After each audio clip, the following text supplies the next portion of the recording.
സ്ഥാനാർത്ഥി എന്ന നിലയ്ക്ക് ബാലേന്ദ്രൻ സാർ പറഞ്ഞതുപോലെ തന്നെ ഇത് നേരത്തെ ഒരു വിഷയാവതരണമാണ് ഈ പേപ്പർ. ആ വിഷയങ്ങൾ മുഴുവൻ പഠിക്കാനല്ല, തീർച്ചയായിട്ടും ഇതിന് ഉത്തരമുണ്ട്, ഇതിനൊരു കാഴ്ചപ്പാടുണ്ട്. അത് പങ്കുവയ്ക്കുന്നതിന് ഞാൻ കാണുന്ന വേദികൾ തെരഞ്ഞെടുപ്പ് കഴിഞ്ഞ് ഉത്തരവാദിത്വം ഏറ്റെടുക്കില്ലെങ്കിൽ മറിച്ചായത് ഉറപ്പായിട്ടും അങ്ങോട്ടുള്ള കാര്യങ്ങൾക്ക് എന്തായാലും എൻ്റെ സഹകരണം ഉണ്ടാകും. വിഷയങ്ങളായിട്ട് കാലത്തിന് അനുസൃതമായി എന്ന് പറയുമ്പോൾ നമ്മൾ അക്കൗണ്ടിങ് തന്നെ നടത്തുന്നത് ക്വാർട്ടർലി ബേസിസിലാണ്. ഒരു ക്വാർട്ടർലി ബേസിസിലുള്ള അനാലിസിസ് വേണം. What is the result of your intelligence? നിങ്ങളുടെ നിയമസഭയിലെ ആയാലും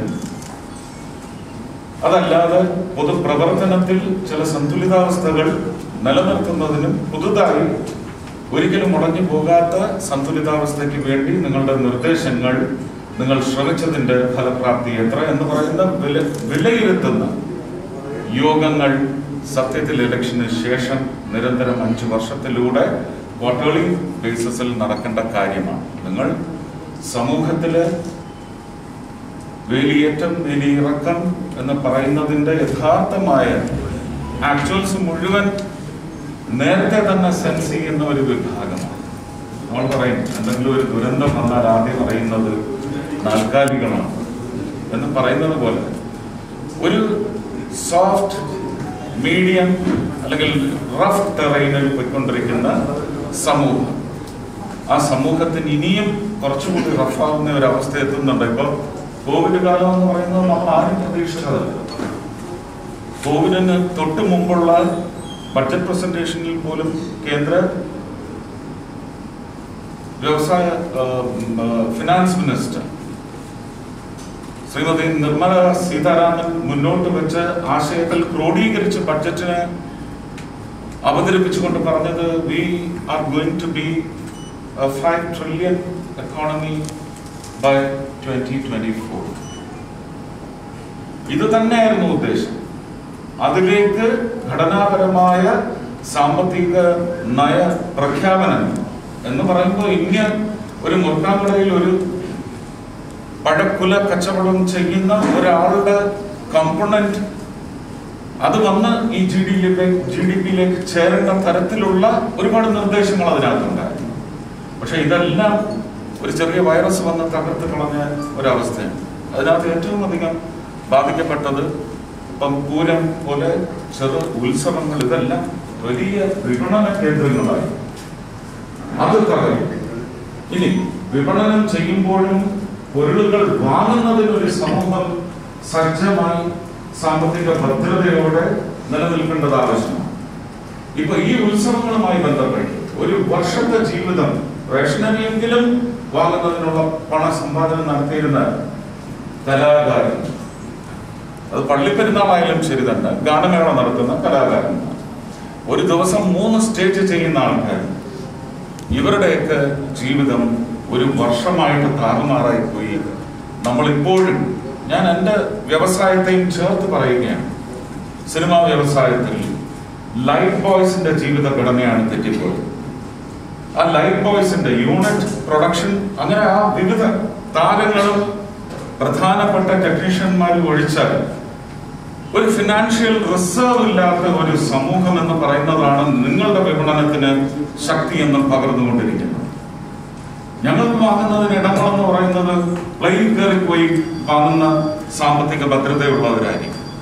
പക്ഷെ ഓരോ ടൗണിനെയും അധിഷ്ഠിതമാക്കി അവിടുത്തെ വ്യവസായം തകർന്നു പോകാതെ അവർ ക്രെഡിറ്റ് ബേസിസിൽ എന്തെങ്കിലും പൊരുളുകൾ വാങ്ങി കടയിൽ അടുക്കി വെച്ചിട്ടുണ്ടെങ്കിൽ അതൊരു ഡെഡ് സ്റ്റോക്കായി മാറാതെ അത് കൃത്യമായ സമയത്ത് വിറ്റുപോയി അതിന്റെ പലിശ അടക്കമുള്ള പണം തിരിച്ചടച്ച് അതിൽ നിന്ന് ലാഭം, ഈ ഒരു നൈരന്തര്യം, ബിസിനസിന്റെ നൈരന്തര്യം എന്ന് പറയുന്ന ഒരു ചെറിയ ഒരു മുറുക്കാൻ കടയ്ക്ക് പോലും ഇത് വളരെ വളരെ ഗണ്യമായ ഒരു വിഷയമാണ്.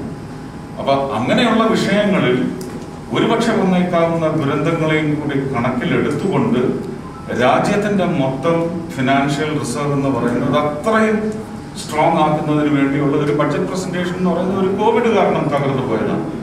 അപ്പോൾ എല്ലാം കോവിഡിന്റെ തലയിൽ വെച്ച് നമുക്ക് രക്ഷപ്പെടാനൊക്കത്തില്ല. ഇപ്പൊ നമ്മൾ മെനോവർ ചെയ്യുന്ന മെത്തഡോളജി എന്ന് പറയുന്നത് കോവിഡിൽ നിന്ന് കൂടി അതിന്റെ കോമ്പൻസേറ്ററി ആയിട്ടുള്ള ഒരു സെയിൽ ആൻഡ് കൺസംഷൻ സെക്ടർ എന്ന് പറയുന്നത് വലുതാക്കുന്നതിന് വേണ്ടി ഒരുപാട് ആലോചനകൾ നടക്കുന്നുണ്ട്. എനിക്ക് തോന്നുന്നു ഒരു ക്യൂറിംഗ് എന്ന് പറയുന്നതിന് 1 വർഷം കൂടി നമുക്ക് ഇനിയും വേണ്ടി വരും ഉറപ്പായിട്ട്. ഒരു 2022 മാർച്ച് ഏപ്രിലോട് കൂടി അല്ലാതെ ജീവിതം ഒരു നോർമൽസിയിലേക്ക് എത്താൻ വലിയ ബുദ്ധിമുട്ടാണ്. തിയേറ്ററിലൊന്നും സെക്കൻഡ് ഷോ അതുപോലെയുള്ള മാസ് സിനിമകളാണെങ്കിൽ ജനങ്ങളുടെ ആവശ്യപ്രകാരം 1 മണിക്ക് 5ാമത്തെ 6ാമത്തെ ഷോ സ്ക്രീൻ ചെയ്യുന്ന തരത്തിലേക്ക് നമുക്ക് ആ വ്യവസായത്തെ പിന്തുണയ്ക്കുവാൻ സംവിധാനങ്ങൾ ശരിയായില്ലെങ്കിൽ സിനിമാ വ്യവസായം എന്ന് പറയുന്നത് ബുദ്ധിമുട്ടിലാണ്. അപ്പൊ നമ്മൾ ഒരിക്കലും ഒരു 1-2 വർഷത്തിനപ്പുറം ഉള്ള കരുതൽ എന്ന് പറയുന്നത് വ്യവസായ രംഗത്ത് തന്നെ വലിയ വമ്പന്മാർക്കല്ലാതെ ആർക്കും നമ്മൾ ഒരു ഭയങ്കര ഭൂമിയിലേക്ക് വരുന്നു എന്ന് പറയുന്ന സ്ഥാപനത്തിന്റെ പതനം കാണുമ്പോൾ അന്തം വിട്ടു പോകാറുണ്ട്. അവരുടെ ഒരു ബേസിക് കരുതൽ സ്ട്രക്ചർ എന്ന് പറയുന്നത് അത്രയും സ്ട്രോങ് ആവാത്തതുകൊണ്ട് ഇതിന്റെ എല്ലാ എംപവർമെന്റ് എന്ന് പറയുന്നത് ഒരു MLA-യുടെയോ MP-യുടെയോ ജോലിയാണോ എന്ന് ചോദിച്ചാൽ തീർച്ചയായിട്ടും അവർക്ക് അതിനകത്ത് ചിന്തയും ആ ചിന്തയിലൂടെ പ്രതിവിധി ആയി തീരുന്ന പ്രവർത്തനങ്ങളിലേക്ക് എത്തുവാൻ സാധിക്കും. അത്തരത്തിൽ ഞാൻ എക്കണോമിക്സോ കോമേഴ്സോ ഒന്നും പഠിച്ചിട്ടില്ല, സയൻസാണ് പഠിച്ചിട്ടുള്ളത്. പക്ഷെ ആ സയൻസിനൊരു രീതിയുണ്ട്, അത് എല്ലാ മേഖലയിലും ആപ്ലിക്കബിൾ ആണ്. നല്ല ഡോക്ടേഴ്സിന് നല്ല എഞ്ചിനീയേഴ്സും ആവാൻ പറ്റും, നല്ല ആക്ടേഴ്സിന് ജീവിതം എന്താണെന്ന് നന്നായിട്ട് അറിയാൻ. കാരണം ഈ ഒരു 30-33 വർഷത്തെ എത്രയോ കഥാപാത്രങ്ങളാണ്, അതിൻ്റെ ഏറ്റക്കുറച്ചിലുകളാണ് മനസ്സിൽ കൂടി വളർത്തിയെടുത്ത് പകർന്നു നൽകുവാൻ സാധിച്ചു. ഞാൻ ഒരു താരമായിട്ട് ഒരിക്കലും ജീവിച്ചിട്ടില്ല. ഞാൻ മണ്ണിൽ തൊട്ട് നടക്കുന്ന കാലുകളുള്ള താരമായിട്ടാണ് ഞാൻ ജീവിച്ചിട്ടുള്ളത്. ജീവിതത്തിൻ്റെ അടിത്തട്ട് രേഖ എന്താണെന്ന് എനിക്ക് വളരെ സുപരിചിതമാണ്. ഒരു ജീവിതത്തിൽ സന്തോഷം എന്ന് പറയുന്ന കമ്പണന്റ് എത്രമാത്രം സ്ട്രോങ് ആണ്. അതിനുള്ള ബാലചന്ദ്രൻ സാറ് പറഞ്ഞതുപോലെ വൈവിധ്യങ്ങളെല്ലാം നമുക്ക് ഉൾക്കൊള്ളുവാൻ സാധിക്കും.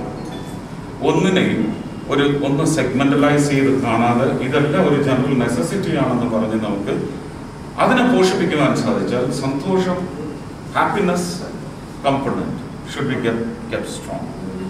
അതിനുവേണ്ടി സന്തോഷം എപ്പോഴും വളർന്നുകൊണ്ടേയിരിക്കുന്ന ചുറ്റുപാടുകൾ ഒരുക്കുന്നതിന് വേണ്ടി അതിനുവേണ്ടി പ്രവർത്തിക്കാനുള്ള തയ്യാറെടുപ്പാണ് ഞാൻ നടത്തിയിട്ടുള്ളത്. അതിപ്പോൾ ഈ ഇലക്ഷന്റെ ഒരു പശ്ചാത്തലത്തിൽ മാത്രമല്ല, അല്ലാതെ കഴിഞ്ഞ 5 വർഷം MP ആയിരിക്കുന്ന സമയത്ത് പരിമിതികൾ ഏറെയായി. കാരണം കേന്ദ്ര ഭരണത്തിന്റെ ഭാഗമായ ഒരു MP ആകെ ഒരാളാണ് കേരളത്തിലേക്കുണ്ടായിരുന്നത്. അൽഫോൺസ് സാറും മുരളീധരൻ സാറും ഒക്കെ മഹാരാഷ്ട്രയും രാജസ്ഥാനും മഹാരാഷ്ട്രയുമായി. അപ്പോൾ ഇവിടെ കാര്യങ്ങൾ സാധിച്ചെടുക്കുന്നതിന് വേണ്ടി ഞാൻ രാഷ്ട്രീയത്തിലേക്ക് കടക്കുകയല്ല. ബാലേന്ദ്രൻ സാറിന്റെ സർക്കാർ അധികാരത്തിൽ വരുന്ന സമയത്താണ് ഞാൻ MP ആയിട്ടുള്ള എൻ്റെ പ്രവർത്തനങ്ങൾ തുടങ്ങുന്നത്. നമുക്ക് രാഷ്ട്രീയപരമായ ഒരു ഗ്രേവ് ഡിഗിങ് അല്ല ഞാൻ നടത്തുന്നത്. നിങ്ങളൊക്കെ എൻ്റെ ഡോക്യുമെന്റ്സ് മുഴുവൻ ഓഫീസിൽ വന്ന് പരിശോധിച്ചാൽ അറിയാം എത്ര പദ്ധതികളാണ്. 2017 സെപ്റ്റംബറിൽ MP ആയി വന്ന് 2016 സെപ്റ്റംബറിൽ ഈ പിണറായി സർക്കാർ നിലവിൽ വന്നതിന് ശേഷം കുട്ടനാട്ടിലെ കർഷകരുടെ വിഷയങ്ങൾ പരിഹരിക്കാൻ വേണ്ടി അവതരിപ്പിക്കാനല്ല, പരിഹരിക്കാൻ വേണ്ടി ത്വരിത വേഗത്തിൽ എന്തൊക്കെയാണ് നടപ്പിലാക്കേണ്ടതെന്ന് പറഞ്ഞ് 2 ദിവസം നീണ്ടുവരുന്ന ഒരു ഡിസ്കഷൻ വിളിച്ചു.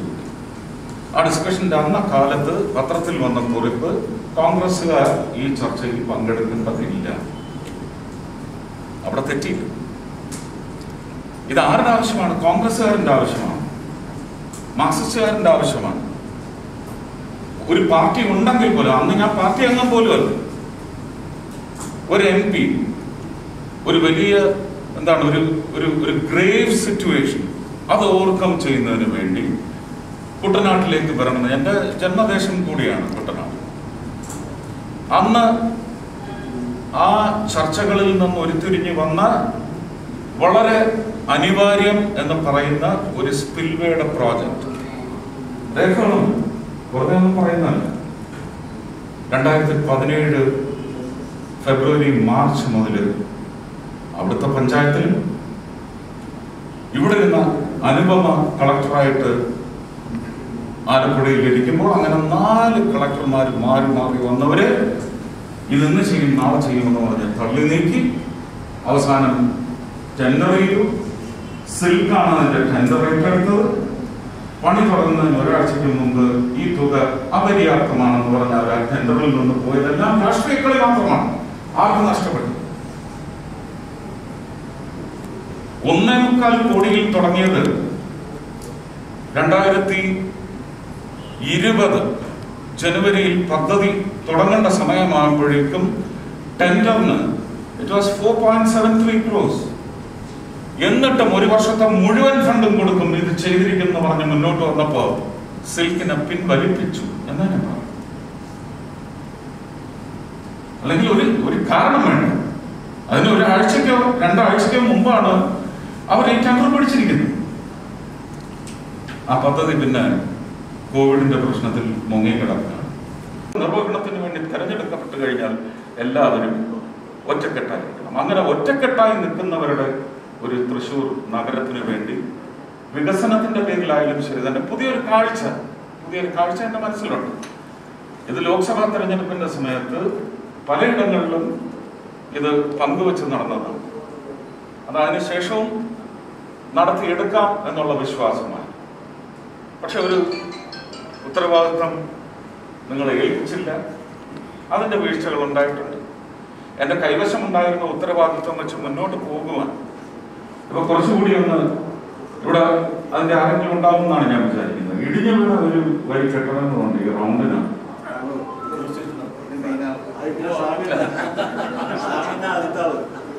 ഉല്ലാസിനോട് എന്റെ പാർട്ടിക്കാരാണ് കാലത്ത്, അതായത് 2019 പുതിയ സർക്കാർ വന്നു കഴിഞ്ഞ്, കേന്ദ്ര സർക്കാർ വന്നു കഴിഞ്ഞ് ആദ്യത്തെ സെഷൻ ജൂണിൽ അറ്റൻഡ് ചെയ്തിട്ട് തിരിച്ച് നേരെ ഡൽഹിയിൽ ഞാൻ ഇവിടെയാണ്. വൃന്ദാവനിൽ വെച്ച് കാലത്ത് ശക്തൻ തമ്പുരാൻ മാർക്കറ്റില് fish merchants, vegetable merchants, provision merchants അവരുമായിട്ടെല്ലാം ചർച്ച ആണ്. ആ ഒരു പരപ്പ്, ഒരു വെർട്ടിക്കൽ ഡെവലപ്മെന്റിലൂടെ എങ്ങനെ മാലിന്യ വിമുക്ത എല്ലാവർക്കും കുഞ്ഞുങ്ങൾക്കും ഒരു പക്ഷേ കുടുംബമായിട്ട് ചെന്ന് വിപണനത്തിൽ പങ്കെടുക്കുവാനുള്ള സാധ്യത ഒരുക്കുന്ന വൃത്തിയുള്ള ഒരു മാർക്കറ്റാക്കി മാറ്റാമെന്ന് പറയുന്നതിന്റെ ചർച്ചകൾ നടന്നു. അന്ന് ഉച്ചയ്ക്ക് ഞാൻ 2 മണിക്കൂർ അതേ മീറ്റിംഗിൽ വെയിറ്റ് ചെയ്തു. ഈ റൗണ്ടിനെ സംബന്ധിച്ചും ഒരു കാഴ്ചപ്പാട് എനിക്കുണ്ടായിരുന്നു. അതും വിപണനത്തിന്റെ ബെറ്റർമെന്റിന് വേണ്ടി ഒരുപാട് സഹായകമാവുന്ന, ഒരു പക്ഷേ തേക്കിൻകാട് മൈതാനത്ത് നടക്കുന്ന എല്ലാ പരിപാടികളുടെയും ഒരു സപ്പോർട്ടിംഗ് സ്ട്രക്ചറായിട്ട് വരാനുള്ള ഒരു ആർക്കിടെക്ചറൽ വിഷൻ എനിക്കുണ്ട്. അതിപ്പോഴുമുണ്ട്. ഇനിയും അത് സാധിച്ചെടുക്കണമെന്ന് തന്നെയാണ് ആഗ്രഹം.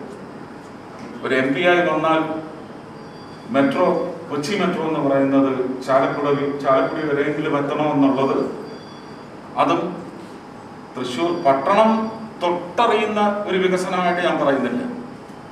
പക്ഷെ തൃശ്ശൂർ പട്ടണത്തിലേക്ക് വരാനുള്ള വിപണന സാധ്യത വർദ്ധിപ്പിക്കുന്ന, ടൂറിസം സാധ്യതകൾ വർദ്ധിപ്പിക്കുന്ന, കൊച്ചിയും തൃശ്ശൂറും ട്വിൻ സിറ്റീസ് ആണെന്ന് നമുക്ക് എസ്റ്റാബ്ലിഷ് ചെയ്യാൻ പറ്റുന്ന, ഇൻസ്റ്റിറ്റ്യൂഷണലൈസ് ചെയ്യാൻ പറ്റുന്ന ഒരു സാധ്യത അതിലുമുണ്ട്. ഇങ്ങനെ അനേകം പദ്ധതികൾ മനസ്സിലുണ്ട്. ശക്തൻ തമ്പുരാന്റെ പേരിൽ ഒരു cultural centre which will house faculties which are meagerly available in the country or not at all available in the country, for which our children, Indian children, go abroad, spend all that money and crack the dollar back. So ഒരുപാട് തൃശ്ശൂരിന് വേണ്ടി ഹൃദയത്തിലുണ്ട്. ഇപ്പൊ ഈ ഒരു പേപ്പറിനകത്തെ ചോദ്യത്തിനുള്ള ഉത്തരമായിട്ട് എൻ്റെ കാഴ്ചപ്പാട് ചേരുമോ എന്ന് എനിക്കറിയത്തില്ല. പക്ഷെ എൻ്റെ കാഴ്ചപ്പാട് നിങ്ങളുടെ വിപണന രംഗത്ത് ഗണ്യമായ മാറ്റം ഉണ്ടാക്കുന്നതിന് വേണ്ടിയുള്ള ആ കാഴ്ചപ്പാടിൽ അതിനുള്ള അംശങ്ങൾ ധാരാളമുണ്ട് എന്ന് തന്നെയാണ് വിശ്വസിക്കുന്നത്. അതുകൊണ്ട് തന്നെ ഒരു കൺസൈസ് answer ആണ്. My vision will definitely go in tune with whatever is put in the paper. Thank you.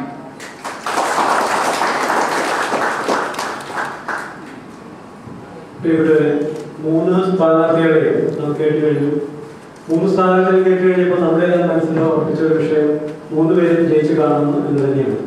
കാരണം 3 പേരും പറഞ്ഞ ആശയങ്ങൾ വെച്ച് നോക്കുമ്പോൾ നാം കൃഷ്ണക്കാരെ വളരെ സന്തുഷ്ടിപ്പെടുന്ന ഒരു രംഗമാണ്.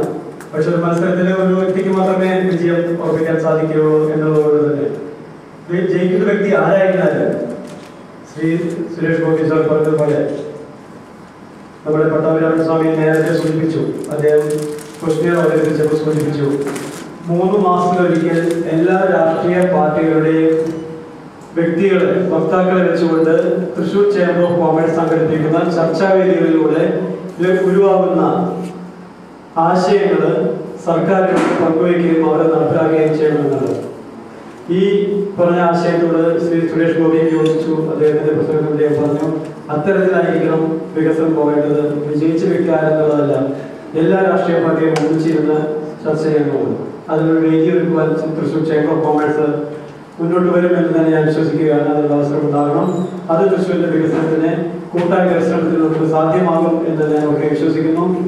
ശ്രീ സുരേഷ് ഗോപി പറഞ്ഞതുപോലെ വെളിത്തിരയിൽ നാം കണ്ടിട്ടുണ്ട്, ഒത്തിരിയേറെ അഴിമതിക്ക് ശബ്ദമുയർത്തുന്ന ഒരു വ്യക്തിയായിട്ട്, ഒരു പ്രതീകമായിട്ടാണ് നാം അദ്ദേഹത്തെ കൊണ്ടുവരുന്നത്. അതുപോലെ തന്നെ രാഷ്ട്രീയത്തിൽ പ്രത്യേകിച്ച് നാം ചാഞ്ചല്യമില്ലാത്ത ഒരു വ്യക്തിത്വമുണ്ട് എന്ന് ഇന്ന് അദ്ദേഹത്തിന്റെ മറുപടി പ്രസംഗത്തിലൂടെ യാഥാർത്ഥ്യമാക്കി. അദ്ദേഹത്തിന് തൃശ്ശൂരിനോട് സ്നേഹത്തെ പ്രതി ഞാൻ നന്ദി അറിയിക്കുകയും തൃശ്ശൂരിനെ ഇനിയും സ്നേഹിക്കുവാനും തൃശ്ശൂരിനെ സ്നേഹിച്ച് വികസനത്തിലേക്ക് പാതയിലേക്ക് കൈപിടിച്ച് നടത്തുവാനും പ്രത്യേകിച്ച് ഒരു രാജ്യസഭാ അംഗം എന്ന നിലയിൽ അദ്ദേഹത്തിന് നിക്ഷിപ്തമായിരിക്കുന്ന അധികാരവും ഫണ്ടും ഉപയോഗിച്ച് തൃശ്ശൂരിന്റെ വികസന പാതയിലേക്ക് കൈപിടിച്ച് നടത്തുവാൻ അദ്ദേഹത്തിന് സാധിക്കട്ടെ എന്ന് ആശംസിക്കുന്നു. അദ്ദേഹത്തോടൊപ്പം തൃശ്ശൂർ ചേംബർ ഓഫ് കോമേഴ്സ് ഉണ്ടാകുമെന്ന് പ്രഖ്യാപിച്ചുകൊണ്ട് അദ്ദേഹത്തിന് നന്ദി പറയുന്നു. ഔദ്യോഗികമായി ഈ ചടങ്ങിന് നന്ദി പറയുന്നതിന് വേണ്ടി ആർക്കെങ്കിലും എന്തെങ്കിലും കാര്യങ്ങൾ ചോദിക്കാനും പറയാനുണ്ടെങ്കിൽ ഇവിടെ അവതരിപ്പിക്കാം. അല്ലാത്ത പക്ഷം നമ്മുടെ സമയം കുറച്ച് നീണ്ടുവരികയാണ്. യോഗത്തിന്റെ അവസാന ചടങ്ങിലേക്ക് കടക്കുകയാണ്. പ്രവർത്തിച്ചിരുന്നൊരു മേഖലയുണ്ടായിരുന്നു. കൊല്ലം യങ് മർച്ചൻസ് അസോസിയേഷന്റെ എക്സിക്യൂട്ടീവ് കമ്മിറ്റി മെമ്പറായിട്ട് പ്രവർത്തിച്ചിരുന്ന ഒരു കാലഘട്ടം, സ്ഥാപകർ. ആ കാലഘട്ടം വ്യാപാരി വ്യവസായി ഏകോപന സമിതിയുടെ രൂപീകരണ ഘട്ടത്തിനോട് ബന്ധപ്പെട്ടതാണ്. നമ്മുടെ CM ജോർജും MO ജോണും ഒക്കെ ആ കാലങ്ങളിൽ അദ്ദേഹത്തിനോട് ബന്ധപ്പെടാൻ സാധിച്ചിട്ടുണ്ട്. അദ്ദേഹം ആ സ്മരണകൾ വീണ്ടെടുക്കുമെന്ന് തന്നെ ഞാൻ വിചാരിക്കുന്നു. ഒപ്പം തന്നെ ഈ ചേംബർ ഓഫ് കോമേഴ്സിൽ താങ്കൾ ഈ സ്ഥാനാർത്ഥിയായിട്ട് വന്നതിൽ ഞങ്ങൾക്ക് എല്ലാവർക്കും സന്തോഷമുണ്ട്. അതിന് ഈ വിജയത്തിൽ ബാക്കിയുള്ള ആൾക്കാരുടെ സഹകരണത്തോടുകൂടി വിജയത്തിൽ വരാനുള്ള സാധ്യതകൾ ഉണ്ടാകട്ടെ. ഐഡിയാസ് ധാരാളമുണ്ട്. പലപ്പോഴും ഈ സിനിമ കണ്ട് ഞാൻ താങ്കളായിട്ട് ബന്ധപ്പെടാറുണ്ട്. ഞാൻ ഡോക്ടർ ജയപ്രകാശാണ്, താങ്കളായിട്ട് ബന്ധപ്പെടാറുണ്ട്. അപ്പൊ അത് താങ്കൾ പറഞ്ഞൊരു വാക്കുണ്ട്, എനിക്കിതിന്റെ ഇൻസ്പിറേഷൻ കിട്ടിയത് മുഴുവൻ CM ജോർജിന്റെയും MO ജോണിന്റെയും അവരുടെ ചടുലമായ പ്രസംഗങ്ങളിൽ നിന്നാണ് എന്ന് എന്നോട് പല പ്രാവശ്യം പറഞ്ഞിട്ടുണ്ട്. അപ്പൊ അത് ഒരു അഭേദ്യമായിട്ടുള്ള ബന്ധം ഈ ചേംബർ നേതാക്കളായിട്ട് താങ്കൾക്കുണ്ട്. വളരെ കാലങ്ങൾക്ക് മുമ്പ് തന്നെ അത് ഇനിയിപ്പോ തൃശ്ശൂരിൽ ജയിച്ച തൃശ്ശൂരിന്റെ ഒരു MLA ആയിട്ട് കാണണമെന്ന് ഞങ്ങൾക്ക് എല്ലാവർക്കും ആഗ്രഹമുണ്ട്. സ്ഥാനാർത്ഥികളൂടെ വന്നു, എല്ലാവരും ജയിക്കട്ടെ, അതൊക്കെ വേറെ കാര്യം. പക്ഷെ ചേംബറിന്റെ ഒരു പ്രത്യേകത താങ്കളോട് സ്നേഹമുണ്ടെന്ന് മാത്രം കൊണ്ടുവരുന്നു. നമുക്ക് അഭിമാനിക്കാം. ഒരു പഴയ യൂട്യൂബ് പ്രവർത്തകനാണ്.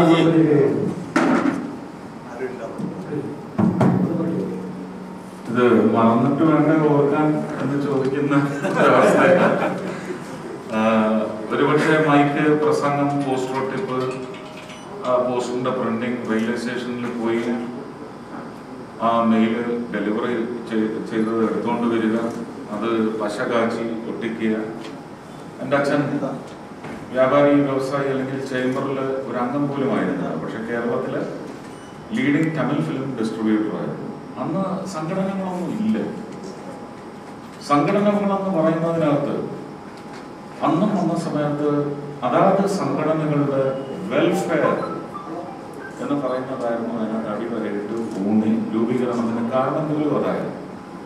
എനിക്ക് നല്ല ഓർമ്മയുണ്ട്, അന്ന് നസറുദ്ദീൻ സാറും MO ജോൺ ആയിരുന്നു ഞങ്ങളുടെ ഒരു കരുണാകരനോ അല്ലെങ്കിൽ ഒരു നായനാരോ ഒക്കെ MO ജോൺ സാറായിരുന്നു. കാരണം ഞാൻ രാഷ്ട്രീയക്കാരുമായിട്ട് ഇടപെടുന്നത്. ഐ എം ടോക്കിംഗ് അബൌട്ട് 79, 80, 81 ആ കാലഘട്ടമാണ് ഞാൻ സംസാരിക്കുന്നത്. അന്ന് ഞാൻ സിനിമാ നടനല്ല, സിനിമയിൽ അഭിനയിക്കാൻ ഉദ്ദേശിച്ചിട്ട് പോലും ഇല്ല. സിവിൽ സർവീസസിന് വേണ്ടിയൊക്കെ തയ്യാറെടുക്കുന്ന സമയം. PG 82 കഴിഞ്ഞ് അതിനുവേണ്ടി ചെന്നൈയിലേക്ക് പോയ ആളാണ്. അവിടെ പോയി ഈ സിനിമ കാറ്റടിച്ച് പിന്നെ മേഖല മാറി അത് ഒരു നിയോഗം പോലെ വന്നത്. അപ്പൊ ഞാൻ പറഞ്ഞു വരുന്നത്, ഒരു സ്റ്റേജിൽ മൈക്ക് പ്രസംഗം കാര്യങ്ങളൊക്കെ ഒരുപക്ഷെ മൈക്ക് ഒന്ന് പിടിച്ചു വെച്ച് കൊടുത്ത്, ഇവിടെ എനിക്ക് മൈക്ക് തന്ന ആളിനെ പോലെ എം.ഒ. ജോൺ സാറിനോ അല്ലെങ്കിൽ നസറുദ്ദീൻ സാറിനോ മൈക്ക് എടുത്ത് കൊടുത്ത് ശീലം തുടങ്ങുന്നത് ആ രീതിയിൽ പ്രസംഗം കേട്ട് കോരിത്തരിക്കുന്നു. ആ പ്രസംഗങ്ങളിലൊക്കെ ഒരു അസംതുലിതാവസ്ഥ അല്ലെങ്കിൽ ദുർഘടം പിടിച്ച കാലഘട്ടം, അതിനെ നമ്മൾ തരണം ചെയ്യുന്നതിനുള്ള പ്രതിവിധികളുണ്ട്. ഇതിന്റെ എല്ലാം ആദ്യ പഠന ക്ലാസ് എന്ന് പറയുന്നത് ഒരു രാഷ്ട്രീയ പഠന ശിബിരം പോലെ ഇടയ്ക്കിടയ്ക്ക് ഉണ്ടാകുമായിരുന്നു. 6 മാസം കൂടുമ്പോൾ സംസ്ഥാന നേതാക്കൾ ഒക്കെ വന്ന് ചെറിയ യോഗങ്ങൾ സംഘടിപ്പിച്ച് അതിന്റെ പോസ്റ്റർ ഒട്ടിക്കാൻ പോകും. രാത്രി 12 മണി 1 മണിയാണ്. വിപണിയുടെ സ്വഭാവം, അതിലെ ഫ്ലക്ച്വേഷൻസ് മുഴുവൻ നേരിട്ട് മനസ്സിലാക്കാൻ ഏതാണ്ട് 3 വർഷക്കാലം NN ബ്രദേഴ്സ് എന്ന് പറയുന്ന അവിടുത്തെ ലീഡിംഗ് ക്ലാസ് മർച്ചൻസിന്റെ കടയിൽ ഈ മാർച്ച് അവസാന വാരമാകുമ്പോൾ ഒരു 27 തുടങ്ങിയൊക്കെ രാത്രി 10 മണിക്ക് ശേഷം വെളുപ്പിന് ഏതാണ്ട് 4-5 മണി വരെ സ്റ്റോക്കിംഗ് ഇതൊക്കെ അത് ടവർ ബോൾട്ടൊക്കെയാണ്. ടവർ ബോൾട്ടിന്റെ 2 കഷ്ണം കാണും. ആ രണ്ടാമത്തെ കഷ്ണം കൂടെ ചേർത്ത് വെച്ചിട്ട് വേണം നമ്മൾ ഇത് കൊണ്ടുചെന്ന് കയറുന്ന ഒരു കട്ടലയിൽ പിടിപ്പിക്കുന്ന കഷ്ണം കൂടി കാണും. അത് ചേർന്നില്ലെങ്കിൽ നമ്മളത് ഡിസ്കാർഡ് ചെയ്യേണ്ടി വരും. അപ്പൊ സെയിൽസ് ടാക്സിന് കൊടുക്കാൻ വേണ്ടി ഒരു വർഷത്തെ സ്റ്റോക്ക് ഇൻവെന്ററി രജിസ്ട്രേഷന് വേണ്ടി എന്തൊക്കെയാണ് വേണ്ടത്? ഒരു പൊരുൾ വിൽക്കുമ്പോൾ അതിന്റെ എല്ലാ ഘടകങ്ങളും ഫില്ല് ചെയ്യുന്ന ബില്ലില് രജിസ്ട്രേഷൻ, ഇതൊക്കെ പഠിച്ചതാണ്. കണ്ണാടി ഒരുപാട് മുറിച്ചിട്ടുണ്ട്, ഡയമണ്ട് കട്ടർ വെച്ച് കണ്ണാടി ഒരുപാട് മുറിച്ചിട്ടുണ്ട്, ഫ്രെയിം ചെയ്തിട്ടുണ്ട്. അങ്ങനെ ഞാൻ ആ കാലത്ത് 80-81 കാലഘട്ടത്തിൽ ഇഷ്ടമുള്ള ഒരു അയ്യപ്പന്റെ ചിത്രം കിട്ടിയതെടുത്ത് സ്വന്തമായിട്ട് ഫ്രെയിം ചെയ്ത് വെച്ചതാണ്. ഇപ്പോഴും തിരുവനന്തപുരത്തെ എൻ്റെ വീട്ടിലെ പ്രധാന ഒരു ചെറിയ പടമാണ്. വലിയ പടങ്ങൾ ഒരുപാടുണ്ട്, പക്ഷെ വിളക്ക് എത്തിക്കുന്നത് ആ അയ്യപ്പന്റെ മുമ്പിൽ. അപ്പോ ജീവിതത്തിൽ ഒരുപാട് പലരും വിചാരിക്കുന്നതെല്ലാം പണക്കാരന്റെ മക്കളാണ് സിനിമയിൽ വരുന്നത്. തൽക്കാലം മലയാള സിനിമയിൽ അങ്ങനെയല്ല, തമിഴ്നാട്ടിൽ എങ്ങനെയാണെന്ന് നമുക്ക് അറിയത്തില്ല. അറിയാത്ത കാര്യം പറയാനുണ്ട്. എല്ലാവരും എനിക്ക് തോന്നുന്നു മോഹൻലാലൊക്കെ ഒരുപാട് ജീവിതത്തിന്റെ കറുത്ത വശങ്ങൾ മുഴുവൻ അനുഭവിച്ച് എങ്ങും എത്തില്ല എന്ന് വിചാരിച്ചെടുക്കുന്ന എല്ലാം പിടിച്ചടക്കുന്ന ആൾക്കാരായിട്ട് വളർന്നു വന്നവരാണ്. അക്കൂട്ടത്തിൽ അത്രയൊന്നും എത്താൻ പറ്റിയില്ലെങ്കിൽ പോലും ഞാൻ എൻ്റെ സിനിമാ പ്രവർത്തന യാത്രകളിലൂടെ ഇന്ററാക്ഷൻസിലൂടെ ഞാൻ പോയ പ്രദേശങ്ങളിലൊക്കെ രണ്ടാമതൊന്നും ഞാൻ പോയിട്ടുണ്ടെങ്കിൽ അത് സിനിമയ്ക്ക് വേണ്ടിയല്ല, അത് ജീവിതത്തിന് വേണ്ടിയാണ്, അത് അവരുടെ ജീവിതത്തിന് വേണ്ടിയാണ്. അതിൻ്റെ ഒരു രജിസ്ട്രേഷൻ എന്ന് പറയുന്നതിൽ രാഷ്ട്രീയം എന്ന് പറയുന്നത് ഉദ്ദേശമേ ആയിരുന്നില്ല. ഞാൻ ഇന്ന് ലീഡർക്കും നായനാർ അദ്ദേഹത്തിനും ശേഷം ഞാൻ എൻ്റെ ലീഡർ എന്ന് ഞാൻ വിളിക്കുന്ന ശ്രീമാൻ നരേന്ദ്രമോദി ഏതാണ്ട് 1 മണിക്കൂർ നേരമാണ് എന്നെ തിരുവനന്തപുരത്ത് കാൻഡിഡേറ്റ് ആക്കാൻ വേണ്ടി 2014 മാർച്ച് 5-ാം തീയതി ഏതാണ്ട് 3/4 മണിക്കൂർ 1 മണിക്കൂർ സമയമാണ് വാശി പിടിച്ചത്. ഒരു കാരണവശാലും ഒരു രാഷ്ട്രീയ പ്രസ്ഥാനത്തിലും വരില്ല എന്ന് പറയുന്ന പ്രഖ്യാപനത്തിൽ ഊന്നി നിന്നുകൊണ്ട് അത് അടിയുറച്ച് അവിടെ സ്ഥാപിച്ചിട്ട് വന്ന ആളാണ് ഞാൻ. പക്ഷെ എനിക്കൊരു രാഷ്ട്രീയം തിരഞ്ഞെടുക്കേണ്ടി വന്നു. എൻ്റെ വീട് അവിടെ നിലനിർത്തുന്നതിന്, എൻ്റെ ജീവൻ മുൻപോട്ട് കൊണ്ടുപോകുന്നതിനും എനിക്കൊരു രാഷ്ട്രീയം തിരഞ്ഞെടുക്കേണ്ടി വന്നു. അത് ശരിയായ നിഗമനമായിരുന്നു എന്നിപ്പോൾ ഞാൻ പാർലമെന്റിൽ ഇരിക്കുമ്പോഴും മിനിസ്റ്റേഴ്സിന്റെ ഓഫീസുകളിൽ ഇരിക്കുമ്പോഴും കാര്യങ്ങൾ ആവശ്യപ്പെടുമ്പോൾ അവരുടെ റിട്ടാലിയേഷനിൽ നിന്നും പിന്നെ അവരുടെ എൻ്റെ പ്രതിപ്രവർത്തനത്തിനുള്ള പിന്തുണയിൽ നിന്നും ഞാൻ നിരന്തരം മനസ്സിലാക്കിക്കൊണ്ടിരിക്കുകയാണ്. ഞാൻ നിങ്ങളെ മുഴുവൻ അങ്ങ് BJP-ക്കാരാക്കാനുള്ള ഒരു പ്രസംഗമല്ല നടത്തുന്നത്. പക്ഷെ ഞാൻ ആ കരുത്ത് തൊട്ടറിയുന്നു. ഞാൻ ഒരു വിഷമത്തോടെ ആഗ്രഹിക്കുകയാണ് നിങ്ങൾ എല്ലാവരും അത് തൊട്ടറിഞ്ഞിരുന്നെങ്കിൽ. നേരത്തെ പറഞ്ഞ ഫ്ലക്ച്വേഷൻസ് ഉണ്ടായിക്കൊണ്ടേയിരിക്കും. അതിനിപ്പം മൻമോഹൻ സിംഗിനെ ആയാലും അതല്ലെങ്കിൽ ഗുജറാളിനെ ആയാലും നരേന്ദ്രമോദി ആയാലും നമുക്ക് കുറ്റപ്പെടുത്താനാകത്തില്ല. അതല്ല നേച്ചറിന്റെ ചില ഇന്റർവെൻഷൻസ്, അതിനോട് നമ്മൾ we succumb to those pressures. Sometimes we overcome. ഈ overcome എന്ന് പറയുന്ന ഒരു gradient, അതിൽ I think my leader excels as the best. That is what I have learned. ഇവിടെ ഒരു MLA ആയിട്ട് വളരെ ഓപ്പണായിട്ട് പറയുക, ഒരു MLA ആയി ചെയ്യാവുന്നതിനേക്കാൾ പരിമിതികൾ കുറവാണ്, പരിമിതികൾ കുറച്ചുകൂടെ വിസ്തൃതമാണ് ഒരു MP ആയിട്ട് വർദ്ധിക്കുന്നത്. ഒരു MLA ആയിട്ട് ഞാനത് നിർവഹിക്കണം, ഗ്രേഡ് ചെയ്ത് വരൂ എന്ന് പറഞ്ഞ എൻ്റെ നേതാവ് ഇങ്ങോട്ട് അയച്ചിട്ടുണ്ടെങ്കിൽ എൻ്റെ പ്രവർത്തനങ്ങളിൽ ഈ ജാതിയാലുള്ളത് തൂത്താൽ പോവില്ല എന്ന് പറയുന്നത് പോലെ ഒരു MP എന്ന കണക്കിന് മാത്രമേ ഞാൻ പഠിച്ചത് അതാണ്, എനിക്കതേ ചെയ്യാൻ സാധിക്കും. അപ്പൊ ഞാൻ വിചാരിക്കുന്നത് ആകാശത്തേക്ക് നമ്മൾ ടാർഗറ്റ് ചെയ്യുമ്പോൾ എനിക്കിവിടെ ഏറ്റവും പൊക്കം കൂടിയ മരത്തിൻ്റെ അറ്റത്ത് വരെയെങ്കിലും നിങ്ങളെ കൊണ്ടെത്തിക്കാൻ സാധിക്കും എന്ന് പറയുന്ന ആത്മവിശ്വാസം അതെനിക്ക് ധാരാളമായിട്ടുണ്ട്. അതുകൊണ്ട് നേരത്തെ സംസാരിച്ചത് മുഴുവൻ ഈ ഒരു പത്രക്കടലാസിനെ അധിഷ്ഠിതമാക്കി മാത്രമാണ്. ഇപ്പോൾ സംസാരിച്ചത് നിങ്ങളുടെ മുന്നിൽ വന്നിരിക്കുന്ന നിങ്ങളുടെ ഇവിടുത്തെ MLA ആകാൻ കാക്ഷിക്കുന്ന ഒരു കാൻഡിഡേറ്റ് എന്ന നിലയ്ക്കാണ് ഞാൻ സംസാരിച്ചത്. നന്ദി.